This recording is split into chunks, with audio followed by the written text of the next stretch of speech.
بسم الله الرحمن الرحيم يسبح لله ما في السماوات وما في الأرض له الملك وله الحمد وهو على كل شيء قدير هو الذي خلقكم فمنكم كافر ومنكم مؤمن والله بما تعملون بصير وأنفقوا مما رزقناكم من قبل أن يأتي أحدكم الموت فيقول رب لولا أخرتني إلى أجل قريب فأصدق وأكن من الصالحين.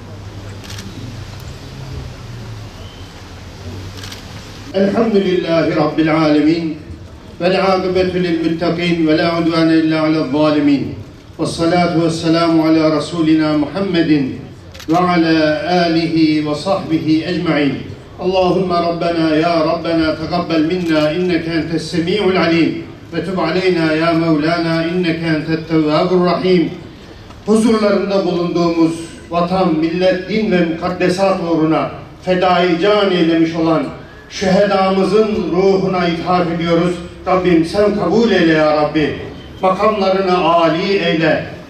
Okumuş yapılan hayır-ı hasenattan, okunan Kur'an-ı Kerimlerden kendilerini haberdar eyle. Bizlere de bu dünyada iyilik ve güzellikler ver. Ahirette iyilik ve güzellikler ver. Azabına, gazabına düşmekten bizleri muhafaza eyle. Evlatlarımızı, neslimizi, zürriyetimizi hayırlı eyle.